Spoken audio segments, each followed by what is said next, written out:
ஆத்மாவை உணர்ந்த மனிதன். கேளுங்கள் என் பிள்ளைகளே. ஒரு மனிதன் ஒரு நாள் தன்னையே நோக்கி பார்க்கிறான். உலகம் காட்டிய கண்ணாடிகளை அல்ல, உள்ளம் காட்டும் அமைதியை பார்க்கிறான். அப்போது ஒரு மெதுவான உண்மை அவனுள் உதிக்கிறது. நானே அந்த ஆத்மா. உடலின் எல்லை அல்ல, மனத்தின் அலை அல்ல, வரவும் போகவும் செய்யும் எண்ணங்களின் நிழல் அல்ல. அவன் உள்ளே ஒரு ஒளி இருக்கிறது. அந்த ஒளி பிறப்பதில்லை, அது மறைவதில்லை. அந்த ஒளியே தான் என்று அறிந்தவனின் வாழ்க்கை அங்கேயே மாறிவிடுகிறது. தேடல் மெதுவாக நின்று விடுகிறது. ஓட்டம் மெதுவாக தணிகிறது. அவன் புரிந்து கொள்கிறான், தான் தேடியது தான் என்று. ஆசையின் பிறப்பு. ஆசை எங்கே பிறக்கிறது என்று பாருங்கள். மனத்தின் ஒரு மூலையில், எனக்கு இன்னும் ஏதோ இல்லை என்ற நிழலில். தாகம் வந்தால் நீரை தேடுகிறோம், பசி வந்தால் உணவை தேடுகிறோம். இதயம் வெறுமையாக இருந்தால் உலகத்தை தேடுகிறோம். ஒவ்வொரு ஆசையும் ஒரு குறையின் குரல். ஆனால் ஆத்மாவை உணர்ந்தவன், அவன் உள்ளே பூரணத்தை கண்டவன், அவன் உள்ளே நிறைவு நிறைந்தவன். அதனால் இந்த மந்திரம் மெதுவாக கேட்கிறது. அவன் இன்னும் என்ன விரும்புவான்? யாருக்காக விரும்புவான்? எதற்காக விரும்புவான்? உடலுக்காக ஏன் எரிய வேண்டும்? உடல் மாறும், உடல் நோய்படும், உடல் வயதாகும், உடல் ஒரு நாள் மண்ணில் விழும். இது பூமியின் சட்டம். ஆனால் ஆத்மாவை உணர்ந்தவன் உடலை தன்னாக நினைப்பதில்லை. அவன் அறிந்துவிட்டான், உடல் ஒரு உடை என்று. அது அணியப்படும், அது கழற்றப்படும்.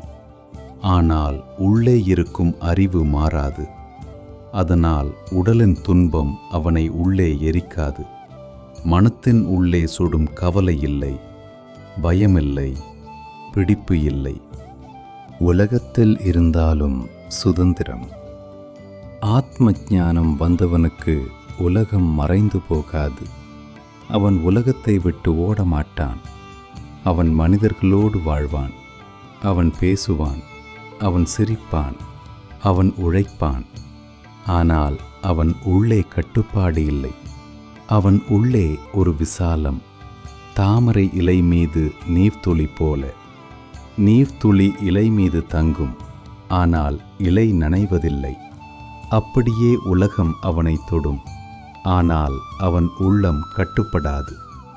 உண்மையில் பிறப்பு இல்லை என்ற பார்வை.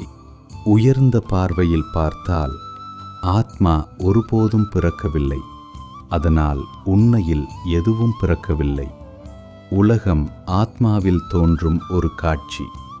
கடலில் எழும் அலை போல. அலை எழுகிறது, அலை மறைகிறது. ஆனால் கடல் மாறுவதில்லை. அப்படியே உருவங்கள் வருகின்றன, உருவங்கள் மறைகின்றன. ஆனால் ஆத்மா நிலைத்திருக்கிறது. இதை கண்டவனுக்கு பயமில்லை, பிடிப்பு இல்லை, தேடல் இல்லை. இறுதி உண்மை. ஒரு மனிதன் நானே அந்த ஆத்மா என்று உணர்ந்தவுடன் அவனின் உள்ளம் அமைதியாகிறது. உலகம் அதன் வழியில் ஓடட்டும், உடல் அதன் பயணத்தில் செல்லட்டும். ஆனால் அவன் உள்ளே ஒரு பெரும் அமைதி.